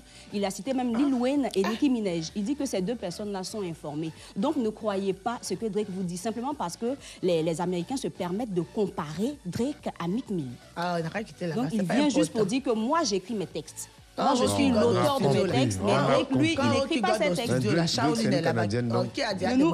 nous comparez pas. Nous ne sommes pas les mêmes personnes. D'accord, on a compris. Mais dans tous les cas, Drake est plus populaire et plus célèbre et plus puissant. Avec des mariés à composer les chansons de Feu Joël, c'est ici. Et puis Betty, quand ça finit pas. Qui a parlé?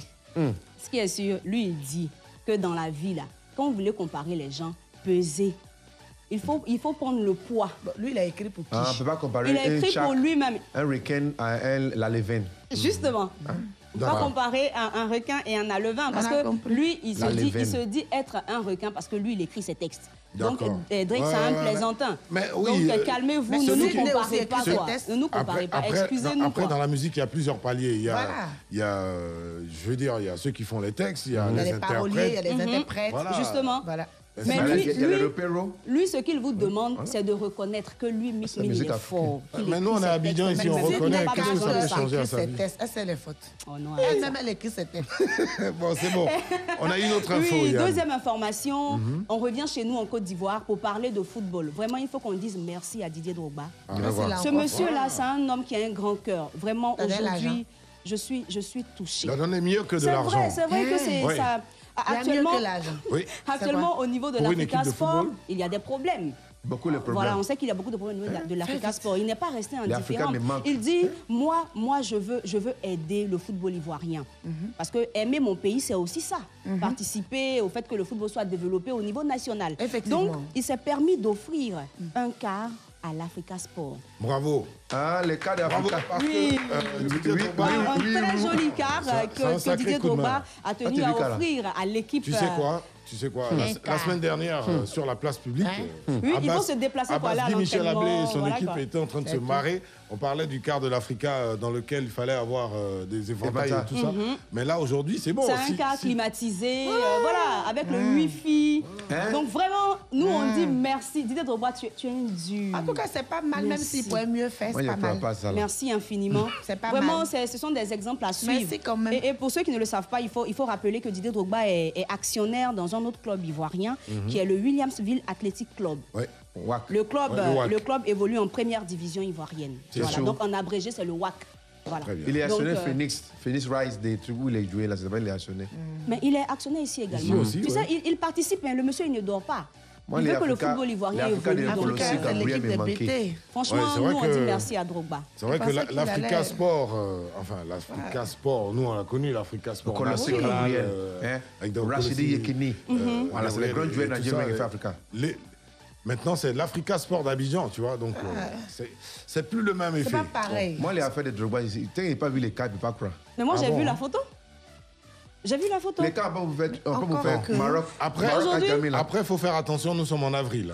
Aujourd'hui, nous sommes le 40e Carlton. Le 2 avril. En tout cas, moi, j'ose croire que c'est un poisson d'avril. Parce que Didier Drogba, d'accord. Un quart. Mais pourquoi? Il peut offrir un quart? Oui, mais il peut faire plus que ça. Oui, mais... Il peut quand tu veux faire, il faut bien faire. Tu fais un coup bas, et puis c'est bon. Oui, mais un quart, déjà, ça devrait suffire. Ça fait comme quand les mollets vont faire don de 5 000. Oh, c'est bon. Et on espère surtout qu'il ne s'agit pas d'un poisson d'avril. Hein. Dernière information. Parce que l'Africa a vraiment besoin de ça. Dernière information pour clore ce chapitre. Alors, il s'agit bel et bien d'un poisson d'avril à 100%, parce que le donateur de ce car est l'ancien président du club qui se nomme Konechek Oumar. C'est bien ce que je disais. Donc, c'est pas Didier Drogba, c'est plutôt... c'est appelé l'étoile. Oui, tout le monde a parlé sur la toile. On dit, oh, Drogba, merci. C'est pas Drogba. C'est pas Drogba. Ils ont dit merci à ça, là. Même si on dit Drogba donne pas c'est Konechek Oumar et c'est toujours bien. Il était président de l'Africa. C'est pas parce que tu n'es plus président que tu ne vas pas contribuer à la vie d'un club. C'est très bien. Parce que le cas qu'il voit, ça fait Maroc à jamais. Ça suffit. Bon, cas d'Africa, on a dit c'est pour monter, faire monter les joueurs, aller à l'entraînement, jouer, rentrer ici, sortir ici. C'est pas pour faire monter. Convoi. C'est pas convoi. Pour aller les plages. Ne mettez pas les sacs derrière. On va rappeler le sujet pour lequel les auditeurs pourront nous appeler tout à l'heure. Alors, comment s'est fait votre intégration au sein de votre entreprise? Pour nous joindre, rappelez le 20 22 21 21 ou le 20 24 27 89, la bande joyeuse de la matinale survitaminée. Entendez donc les matins d'Isaac est à retrouver si vous êtes à Abidjan, Bingerville, Grand Bassam, Dabou sur 92.0 de la bande FM et puis ailleurs dans la Côte d'Ivoire, d'autres fréquences vous sont dédiées. Right. Si vous êtes à l'étranger, retrouvez-nous sur le bouquet Canal Sat, c'est le canal 430 ou téléchargez, pardon, c'est le canal 430. Ou télécharger simplement l'application mobile. Qui est disponible sur App Store ou Play Store. On la télécharge gratuitement. Et le site de la RTI, c'est www.rti.ci. Allez, bye bye Alix, bye bye à toute la team de Matin Bonheur. On se donne rendez-vous mardi prochain.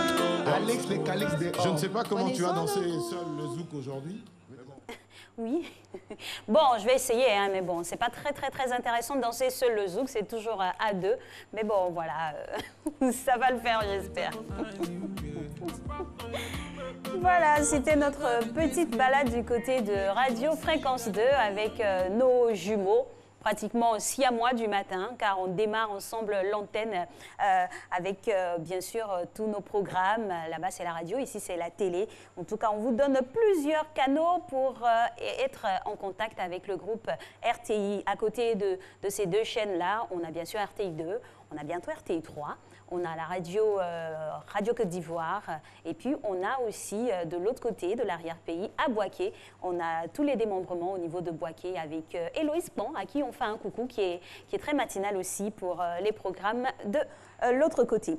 Alors, il faut préciser une chose pour la thématique. On vous annonçait un thème très intéressant qu'on va sûrement traiter au cours des prochains jours.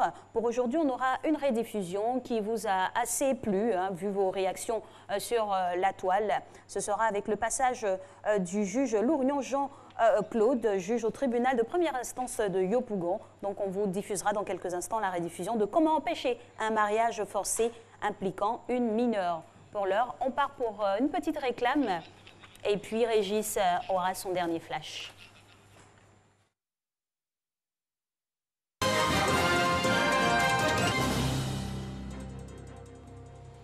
C'est l'heure de l'actualité internationale. Bienvenue dans cette dernière escale de l'information. En France, le ministère public a requis hier 5 ans de prison ferme à l'encontre de Bernard Tapie pour escroquerie et détournement de fonds publics. Une peine de 3 ans d'emprisonnement, dont 18 mois ferme, a également été requise contre le PDG d'Orange, Stéphane Richard. Tous deux étaient jugés à Paris dans l'affaire de l'arbitrage controversé qui avait accordé à Bernard Tapie plus de 400 millions d'euros, 260 milliards de francs CFA en 2008. Toujours en France, pour sensibiliser à la fin de la trêve hivernale ce dimanche, la Fondation Abbé Pierre déroule un paillasson géant avec l'inscription « Bienvenue dans la rue ». Devant le ministère du Logement, l'association demande à l'État de débloquer 100 millions d'euros, 65 milliards de francs CFA en urgence afin d'accompagner les 30 000 personnes menacées d'expulsion. Sous les coupoles dorées du Kremlin, une dizaine de rapaces protègent leurs serres, le centre du pouvoir russe. Créé en 1984 et comptant une dizaine d'oiseaux de proie, dont des palombes et un faucon pèlerin, cette unité spéciale vise à préserver le patrimoine de l'une des plus vieilles forteresses médiévales d'Europe, résidence des tsars, dirigeants soviétiques puis russes, classés au patrimoine mondial de l'UNESCO. En France, 5 personnes âgées sont décédées, victimes d'une probable intoxication alimentaire dimanche dans un EHPAD du sud de Toulouse. Un drame qui suscite la colère et les interrogations des familles. Hier encore, 19 personnes étaient sous surveillance médicale. Au Japon, un restaurant d'un hôtel UP de Tokyo propose depuis hier un hamburger à 800 €, 520 000 francs CFA pour honorer l'intronisation d'un nouvel empereur début mai. Il pèse 3 kg, mesure 25 cm de diamètre, se compose de foie gras, tranches de bœuf et truffes noires. Le tout surmonté d'un pain saupoudré d'or. On reste au Japon. Le pays dévoile le nom de sa nouvelle ère impériale Reiwa qui honore l'harmonie porteuse d'espoir.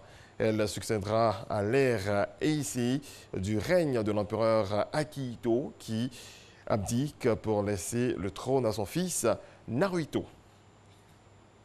Après avoir fait office de prison pendant 114 ans, l'île mexicaine d'Islas Marias, dans l'océan Pacifique, qui a abrité plus de 64 000 prisonniers au cours de son histoire, est reconvertie pour faire place à un centre culturel. Voilà, c'est la fin de ce bref regard sur l'actualité internationale. On fait maintenant toute la place à Alix pour la suite et fin de Matin Bonheur. Oui, ça vous arrange, hein, après nous avoir mis l'eau à la bouche avec ce géant hamburger. Oui, ce géant hamburger qui coûte 500 000 Il faut dire, avec tous ces ingrédients, ça vaut son pesant d'or. Hein. Ah oui, oui. On a même eu des truffes, de bons pavés de viande et tout ça, donc ça vaut son pesant d'or. Et puis bon, c'est exotique, ça fait plaisir. Justement. Bon appétit à ceux qui auront le plaisir d'y goûter. Et puis à vous aussi si vous êtes à table. Petite entorse vraiment indépendante de notre volonté concernant le traitement du sujet d'aujourd'hui. Mais là, on va vous contenter avec un sujet de droit toujours pour ce mardi, avec ce sujet très important, comment empêcher un mariage forcé en impliquant une mineure, avec le juge Lorugnon Jean-Claude, juge de première instance du tribunal de Yopougon. On part pour cette rediffusion. Vous aurez l'occasion de voir la petite tête de Marco et puis on reviendra pour la conclusion.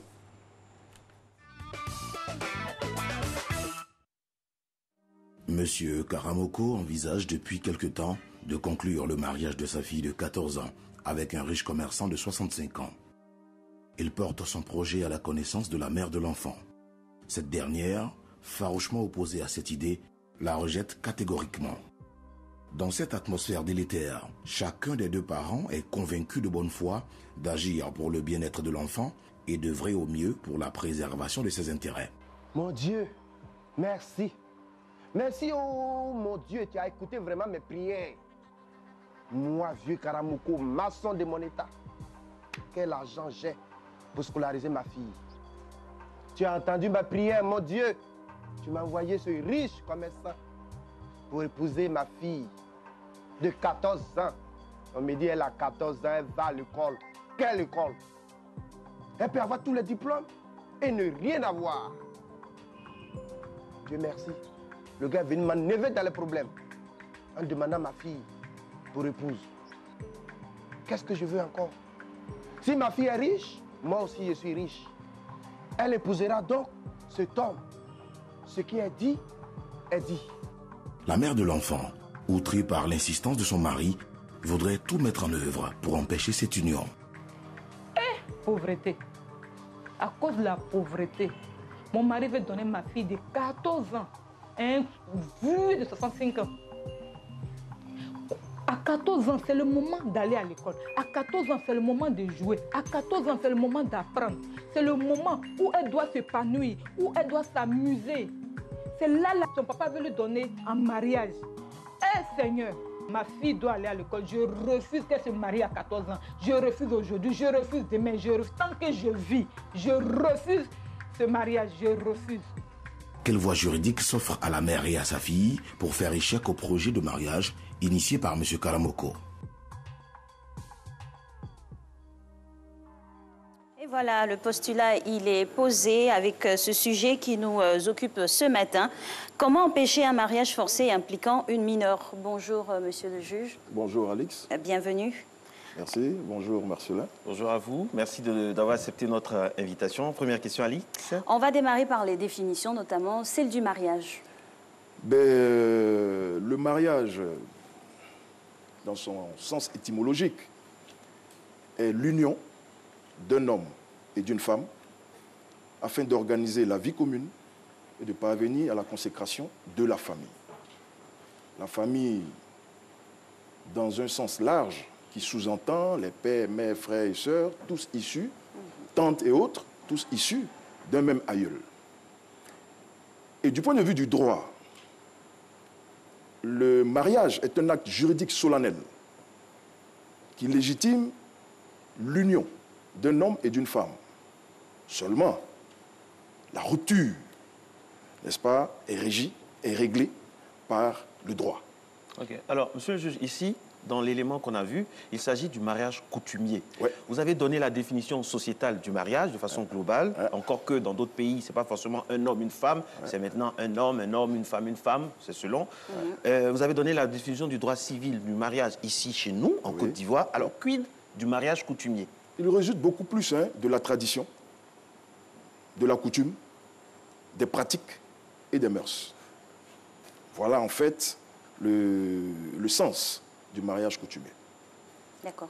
Donc de ces deux définitions que nous avons de mariage en général, du mariage civil et du mariage coutumier, on a bien compris que celui qui était reconnu et régi par la loi, c'est le mariage civil. C'est maintenant, depuis la loi, depuis l'avènement de la loi de 1964, le seul mariage reconnu en Côte d'Ivoire est le mariage civil.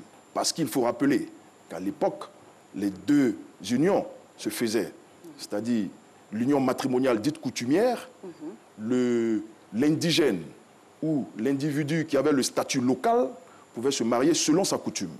Et puis, il y avait le mariage de statut civil, donc ceux qui avaient le statut civil pouvaient officier ou célébrer leur mariage devant l'officier de l'état civil. Le colonisateur a voulu mettre fin, n'est-ce pas, au mariage coutumier et par la loi de 1964 a institué, n'est-ce pas, un seul mariage en Côte d'Ivoire qui est reconnu, c'est le mariage civil. Alors donc la loi de 1939 est abrogée, on va dire ça comme ça, la loi indigène de 1939 est abrogée par la loi de 1964. Voilà. Alors, donc tous les mariages postérieurs à la loi de 1964, n'est-ce pas, coutumiers, je dirais, ne sont pas reconnus comme tels. Dans le cas que nous avons là, monsieur le juge, le cas de l'âge de la mariée nous interpelle. Qu'est-ce qu'on peut dire de façon synthétique sur ce cas-là, concrètement, avec ces points forts, ces points clés? Alors, il faut déjà savoir que le mariage de la mineure ou du mineur, en tant que tel, est prohibé en Côte d'Ivoire. Et cela est consacré toujours par la loi de 1964 relative au mariage, qui dispose, en ses articles 18 et 19, que seul, ou si vous voulez, article 18, le mariage est obligatoirement célébré devant l'officier de l'état civil. En ces dispositions 19, qui stipule que le seul qui a des effets légaux est le mariage civil. Par conséquent, la loi de 1964, n'est-ce pas, si vous voulez, consacre la prohibition du mariage civil. Deuxièmement, il y a ce qu'on appelle l'âge matrimonial. L'âge matrimonial qui sous-entend, depuis la loi toujours de 1964 à son article 1er, que l'homme, avant 20 ans révolus, et la femme, 18 ans révolus, peuvent contracter mariage devant l'officier de l'état civil. Ce qui sous-entend aussi que seuls ces cas-là sont prévus, n'est-ce pas, pour contracter mariage. En dehors de cela, la fille de 14 ans, comme l'élément nous dit, ne peut pas se marier parce que le mineur est interdit. Il y a la prohibition, n'est-ce pas, du mariage des mineurs. Exceptionnellement, le procureur peut permettre, autoriser une dispense, n'est-ce pas, à la mineure et ses parents qui justifient ce qu'on appelle d'un motif grave qui sous-entend la grossesse. La grossesse qui ramène, n'est-ce pas, à la maturité de la jeune fille. Donc, en tombant enceinte... Ça la rend mature automatiquement? Voilà, c'est ce que la loi dit. C'est-à-dire, à partir de l'instant où elle est tombée enceinte, n'est-ce pas, elle a atteint une certaine forme de maturité qui lui permet, naturelle, qui lui permet d'aller au mariage. En dehors de cette exception, de cette dispense, aucun mariage de mineur n'est prévu en Côte d'Ivoire. De cette disposition, on est interpellé par rapport même à la maturité de la jeune fille. Quand on sait que de très tôt maintenant, à partir de 8 ans, les femmes sont constituées de telle sorte qu'elles ont tout pour pouvoir porter une grossesse, mais ne sont pas matures en tant que telles. Donc cette exception-là n'est pas un peu délicate à ce niveau? Vous savez, le législateur a réfléchi sur tout, n'est-ce pas? À partir de l'instant où il y a un fait matériel qui est là, je veux dire la fille est enceinte, et que les parents sont consentants à ce qu'elle parte se marier, bon, bien évidemment, la loi a prévu de régler cette situation. Ce qu'il faut savoir, madame, rapidement, c'est qu'à l'époque du temps colonial, on pouvait se marier à tout moment, n'est-ce pas? Le mariage devenait effectif à la puberté de la jeune fille, n'est-ce pas? Et le colonisateur de l'époque, qui a voulu mettre fin à cette pratique, a fixé l'âge du mariage à l'époque à 14 ans et celui de l'homme à 16 ans. Avec l'évolution de la société, des traditions et tout, n'est-ce pas, le législateur ivoirien, à l'instar de ses autres collègues africains, ont planché sur la question et ont estimé que à 14 ans, la fille n'était pas, si vous voulez, physiquement mûre pour contracter mariage. Donc, l'aspect physique. Deuxièmement, elle n'avait pas ce qu'on appelle l'éveil psychologique. C'est-à-dire, elle ne pouvait pas donner un consentement éclairé et sérieux, n'est-ce pas, à un mariage. Et troisièmement, l'aspect social, parce qu'on estime qu'elle n'avait aucune expérience, n'est-ce pas, du mariage, et en tant que telle, ne pouvait pas rentrer dans un foyer. Donc le législateur, en prenant en compte ces trois éléments, a relevé, n'est-ce pas, à 18 ans, l'âge de la fille, avec l'évolution de la société pour permettre aux jeunes couples, n'est-ce pas, de finir leurs études et que le mariage ne soit pas un frein, n'est-ce pas, à leur développement. Voilà comment le législateur arrive à 18 ans pour la fille et avant 20 ans révolus pour l'homme. Ok, dans ce cas-là que nous avons, il y a un cas de détournement de mineurs, parce que le monsieur il a 65 ans, la fille elle a 14 ans. Il y a un cas de mariage coutumier qui est interdit, donc détournement de mineurs interdit, mariage coutumier interdit. Avec ça, la maman qui ne veut pas, quelles sont les voies qui s'offrent à cette famille, à cette mère et sa fille pour vraiment faire en sorte que ce projet-là n'aboutisse pas? Avant de répondre à votre question, je vais déjà vous dire que l'âge du monsieur ne pose pas problème en tant que tel. D'accord. Il n'y a pas d'âge maximum pour se marier. Par contre, il y a une condition minimum d'âge. C'est l'âge de 18 ans. En l'espèce, la petite, ou si vous voulez, la fille a 14 ans. C'est déjà une infraction. Je vous disais tantôt que le mariage des mineurs est prohibé. Donc, avant d'arriver au mariage même, déjà, elle est mineure. Elle est mineure, c'est interdit. C'est interdit. Voilà, en Côte d'Ivoire. Sauf exception. Comme je le disais tantôt. Ça, c'est de 1. Et l'exception, c'est si on ne le savait pas et on découvre une grossesse. Et que les parents, les parents sont consentants en fonction à le faire. Ils vont devant le procureur qui autorise une dispense. Okay. Dans le cas d'espèce, il y a déjà le mariage coutumier qui est interdit en Côte d'Ivoire. Et deuxièmement, il y a l'âge même n'est-ce pas, de la jeune fille qui gêne. Ces deux éléments-là constituent en eux seuls une infraction. Et la loi l'a prévu.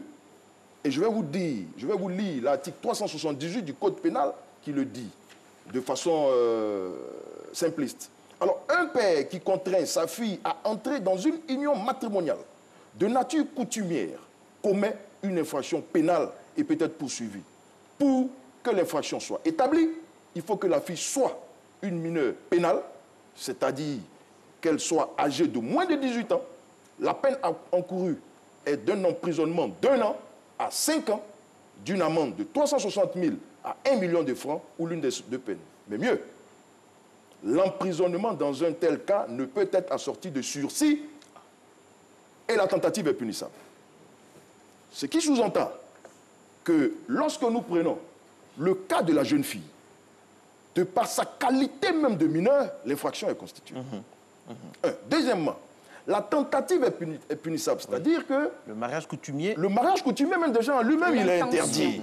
Mais l'intention, c'est-à-dire que Karamoko est en voie de marier sa vie. L'intention, n'est-ce pas, de vouloir donner sa fille en mariage est une tentative même qui est punissable. Monsieur le juge, là, à ce moment-là, je me permets de vous arrêter. Les sachants qui sont autour, qui sentent cette intention-là, est-ce qu'ils peuvent, eux aussi, est-ce que leur voix est prépondérante, est-ce qu'ils peuvent dénoncer cela? Mais Marcelin, et c'est là, je pense, l'intérêt de ce débat, de cette invitation, parce que c'est aussi pour sensibiliser, n'est-ce pas, et renseigner nos populations que nous appelons les justiciables sur les lois en vigueur dans la République.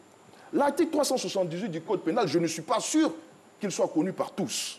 C'est l'occasion pour tout un chacun de savoir que de telles pratiques, de tels agissements sont punis en Côte d'Ivoire. Mais au-delà de cela, le deuxième intérêt qui, moi, à mon avis, est important, c'est que les uns et les autres, vous, moi, le voisin d'à côté et tous, puissions dénoncer les faits, n'est-ce pas, à la gendarmerie, à la police et mieux au procureur de la République. Et cela sur le fondement de l'article 40 du Code de procédure pénale qui dispose que tout fait peut être porté à la connaissance de monsieur le procureur de la République. N'est-ce pas? À partir de ce moment-là, n'est-ce pas, la femme, avant qu'elle n'engage l'action publique, c'est-à-dire avant qu'elle ne déclenche sa peine, les voisins, les amis, les parents même éloignés qui sont contre ce mariage peuvent dénoncer à monsieur le procureur de la République ces faits. À lui d'engager, de saisir les officiers de police judiciaire à l'effet de mener une enquête et si les faits sont avérés, de déférer les mises en cause, donc le futur mari et le père devant, n'est-ce pas, son parquet.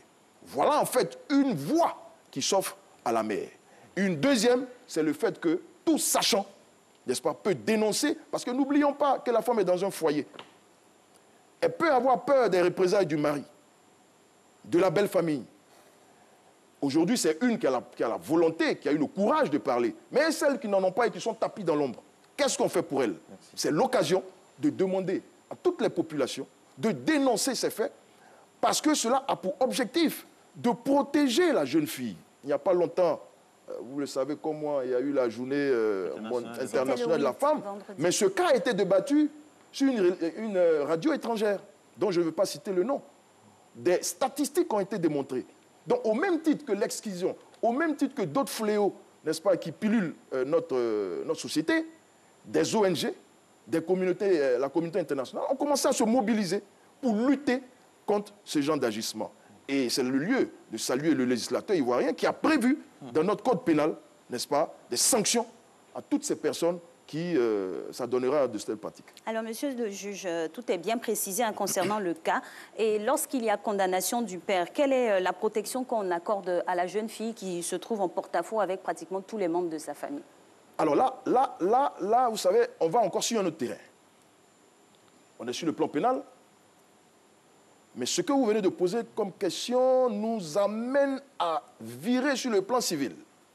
La protection, c'est laquelle? C'est-à-dire enlever le mineur ou la mineure dans son endroit, dans son environnement, comme vous dites, hostile, mais je dirais familial, pour la relocaliser ailleurs, n'est-ce pas, de manière provisoire. Alors il y a un juge, là ce n'est plus le procureur, il y a un juge qui est chargé de régler ce genre de questions. Il s'appelle le juge des tutelles. Alors le juge des tutelles peut être saisi, n'est-ce pas, par la victime, ou par la mère, je dirais, puisque généralement, c'est la mère ou les pères et mères qui sont les responsables civils du mineur.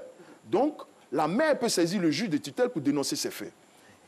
Et il y a une structure, une direction de la protection de l'enfance, n'est-ce pas, créée par décret 2015, arrêté 2015, qui est maintenant dans les tribunaux. En tout cas, de là d'où je viens, au tribunal de Yopougon, cette direction de la protection de l'enfance existe.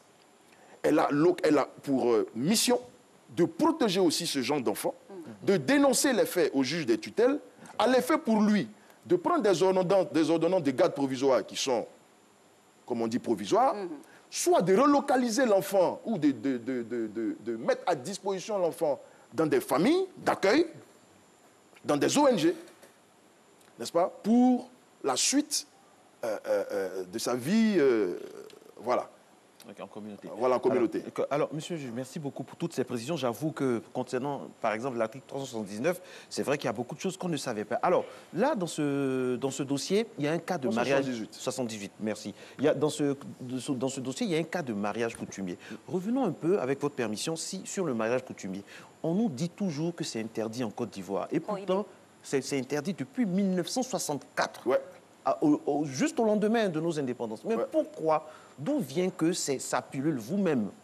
Je ne sais pas si vous êtes marié coutumièrement en tant que juge, mais vous voyez ça et là, partout, des mariages. Est-ce qu'on peut interdire? Mais comment ça se fait? Bon, je crois que... Mais c'est toléré, mais je ne sais pas. Marcelin, je ne vais pas vous dire si je me suis marié coutumièrement ou pas, parce que ce n'est pas l'occasion du débat. Je sais. Ce que je peux dire simplement, de façon simpliste, c'est que... Est-ce que vous pouvez interdire, tranquillement, vous pouvez interdire une dot qui est en cours aujourd'hui? D'abord, je vous rappelle que la dot en elle-même est interdite en Côte d'Ivoire. Et je vais vous dire le fondement juridique. N'est-ce pas? 2 minutes, voilà. La dot se définit comme l'institution qui consiste dans le versement au profit de la personne ayant autorité sur la future épouse par le futur époux ou la personne ayant autorité sur lui des avantages matériels conditionnant la réalisation du mariage traditionnel. Cette coutume est maintenant interdite. Elle est considérée comme un délit. Le fait de solliciter ou agréer des offres ou promesses de dot, solliciter ou recevoir une dot, le fait d'user d'offres ou de promesses de dot ou céder à des sollicitations tendant au versement d'une dot, la sanction est l'emprisonnement de 6 mois à 2 ans, plus une amende de 50 000. Il y a des infractions alors tous les week-ends. Hein? Alors, vous savez, le juge quand même vit dans la société. Ça a commencé.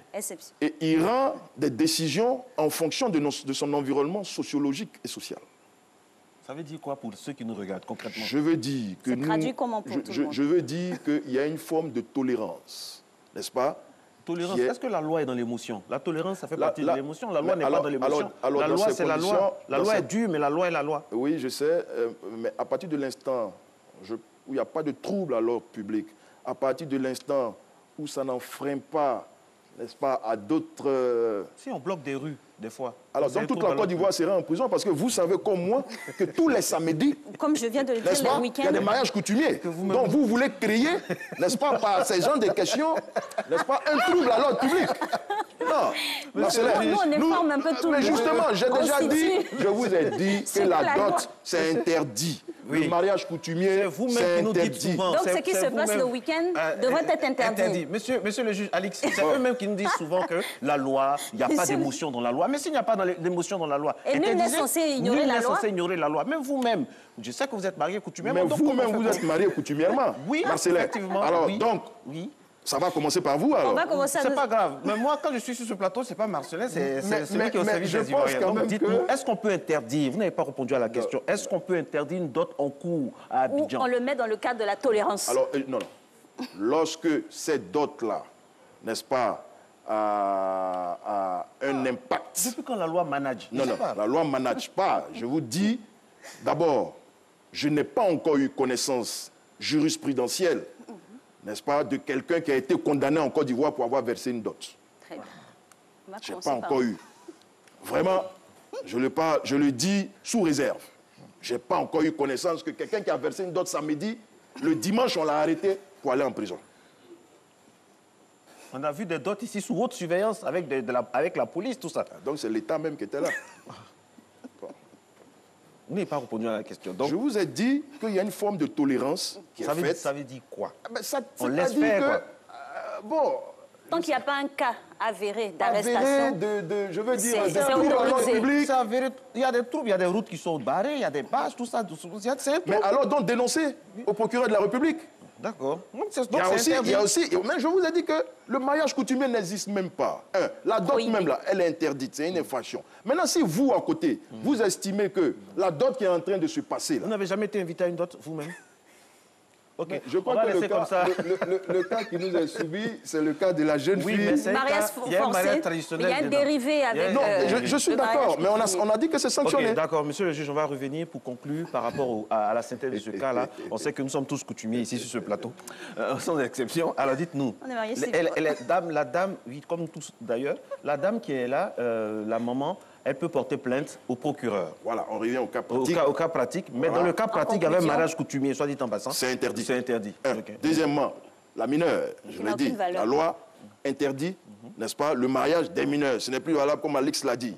Donc, ces faits-là permettent à la dame de saisir directement le procureur de la République si elle en a le courage. Les témoins et les sachants également. Les sachants peuvent le faire. On peut appeler, même si on est sur les lieux que c'est d'ailleurs à mot des plus reculés, on peut appeler à Abidjan. Oui, pour dénoncer les faits. Là, c'est plus facile. Parce que, je veux dire, on est dans un cadre flagrant d'infraction, n'est-ce pas? Mais les mariages coutumiers dont vous parlez, c'est souvent des personnes majeures, n'est-ce pas, qui vont... Et mieux, ce que vous ne savez pas, pourquoi je parle de tolérance et tout, c'est parce que ce sont des unions libres. Ça n'a aucun effet légal, n'est-ce pas? Le mariage coutumier tel qu'il est fait là, s'appelle ou est considéré comme un concubinage. Donc, quelqu'un va aller dénoncer. Aucune valeur légale. C'est comme la célébration d'un concubinage. D'un concubinage. Okay. Bon, et puis toi, tu vas aller dénoncer. Merci, Alix. Et tu vas aller dénoncer au procureur pour dire, lui là. Il est en train de faire une fête. Il est en train de faire une fête, il veut se marier, mais il est dans le concubinage. On peut vous donner une autre connotation, même c'est un anniversaire et bon, vous êtes débouté. Oui, non? Les juges de Côte d'Ivoire sont magnifiques au-delà du droit. Ils sont nantis de beaucoup de diplomatie. Merci beaucoup, Jean-Claude. Je rappelle que vous êtes au tribunal de première instance de Yopougon. Merci, c'était très intéressant. Et voilà, petite action de pédagogie concernant ce sujet. On espère que vous en avez pris bonne note à nouveau pour pouvoir rester en alerte sur un cas éventuel de mariage forcé impliquant une mineure. Moi, je vous retrouve demain, espérant avec Marco qui entre aujourd'hui. Passez une agréable journée. Les programmes se poursuivent avec les rendez-vous de RTI1 avec Thierry Angeval. À demain.